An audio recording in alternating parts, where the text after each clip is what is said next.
കർത്താവായിരിക്കുന്ന യേശു ക്രിസ്തുവിൻ്റെ നാമം വാഴ്ത്തപ്പെടുമാറാകട്ടെ. കർത്താവായിരിക്കുന്ന യേശു ക്രിസ്തു ക്രൂശീകരണത്തോടടുക്കുന്ന സമയത്ത് ഗദസമനത്തോട്ടത്തിൽ പ്രാർത്ഥനയ്ക്കായി സമയം വേർതിരിച്ചു.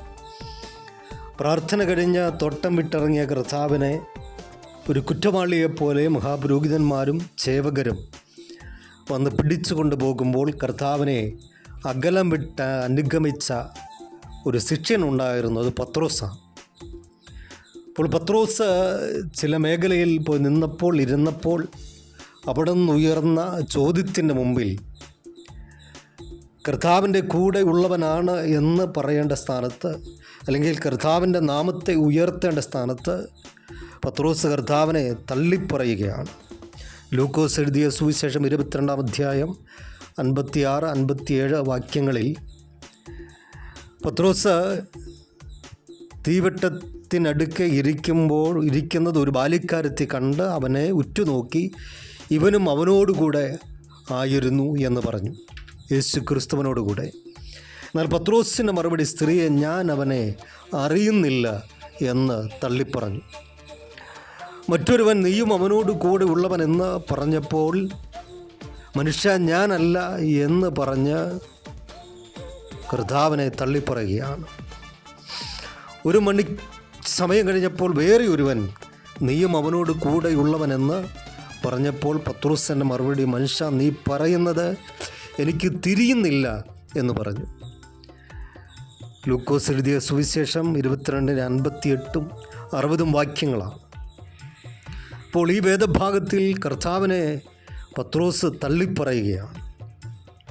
യോഹന്നാൻ്റെ സുവിശേഷം 18-ാം അധ്യായം 15 മുതൽ 18 വരെയും 25-ാമത്തെ വാക്യം വരെ 25-ാം വാക്യം മുതലും കർത്താവായിരിക്കുന്ന യേശു ക്രിസ്തുവിനെ തള്ളിപ്പറയുന്ന പത്രോസിനെ നമുക്കവിടെ കാണുവാൻ കഴിയുന്നുണ്ട്.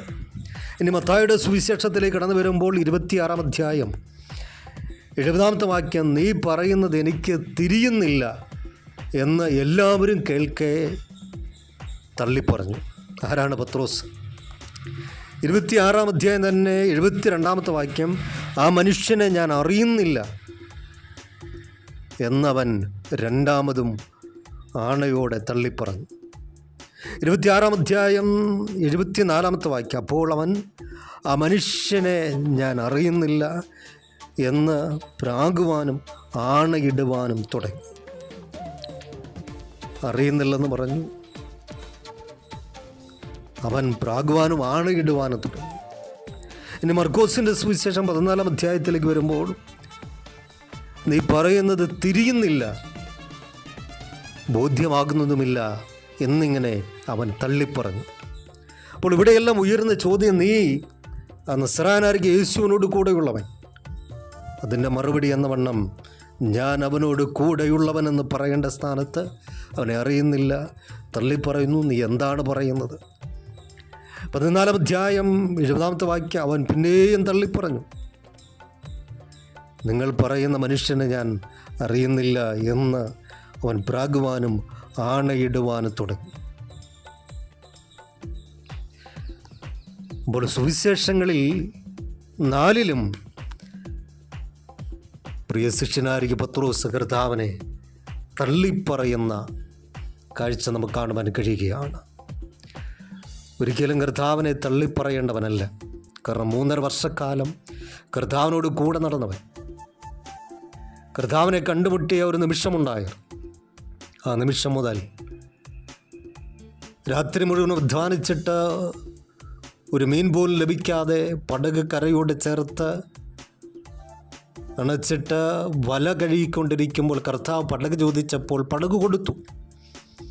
പടകിലിരുന്നുകൊണ്ട് കർത്താവ് അനേകരെ ആത്മീയമായിട്ട് ബലപ്പെടുത്തി.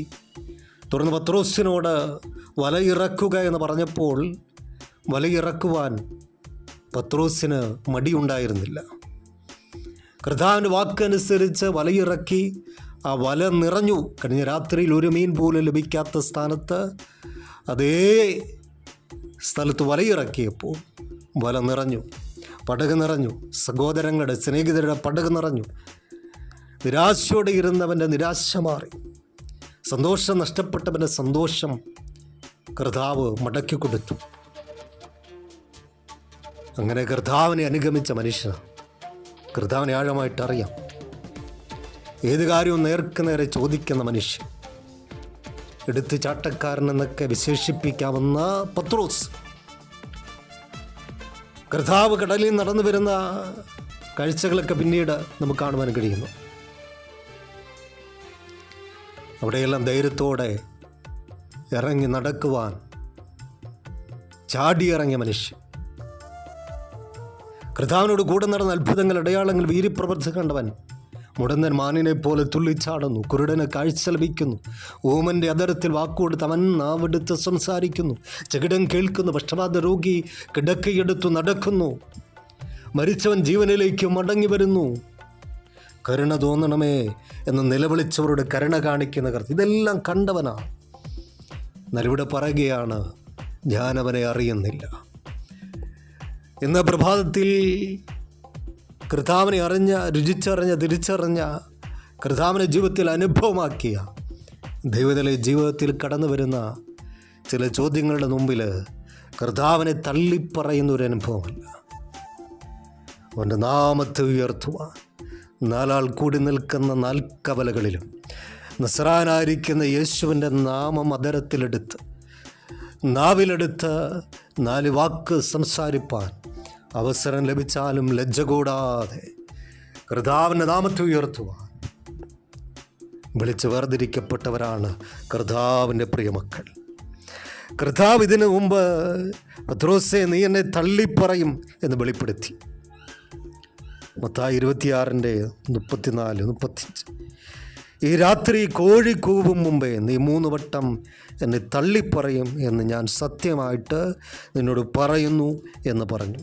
ഇതിൻ്റെ മറുപടി എന്ന വണ്ണം പത്രോസ് കൊടുക്കുന്ന എന്താണ്? നിന്നോടുകൂടെ മരിക്കേണ്ടി വന്നാലും ഞാൻ നിന്നെ തള്ളിപ്പറയുകയില്ല എന്ന് പത്രോസ് അവനോട് പറഞ്ഞു. തള്ളിപ്പറഞ്ഞതിന് ശേഷം കർത്താവിനെ കണ്ടപ്പോൾ കർത്താവ് പത്രോസിനെ ഒന്ന് നോക്കി.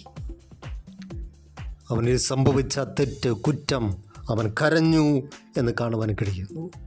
ഇന്ന് പ്രഭാതത്തിൽ കർത്താവിൻ്റെ നാമത്തെ ഉയർത്തുന്നവരായി, കർത്താവിനെ അറിയുന്നില്ല എന്ന് പറയുവാനല്ല, അവനാണ് എൻ്റെ എല്ലാം, അവനാണ് സകലത്തിനുമേലും അധികാരമുള്ളവൻ. ആ കർത്താവിൻ്റെ നാമത്തെ ഉയർത്താം. തള്ളിപ്പറഞ്ഞ് അകന്നു പോകുന്നവരുടെ കൂട്ടത്തിലല്ല, കർത്താവിൻ്റെ നാമത്തെ ഉയർത്തി കർത്താവിനോട് ചേർന്ന് ജീവിക്കുന്നവരുടെ കൂട്ടത്തിൽ എണ്ണപ്പെടുന്നവരായി ജീവിപ്പാൻ നമ്മളെ തന്നെ ഏൽപ്പിക്കാം. യേശുവിൻ്റെ നാമത്തിൽ തന്നെ. ആമേൻ.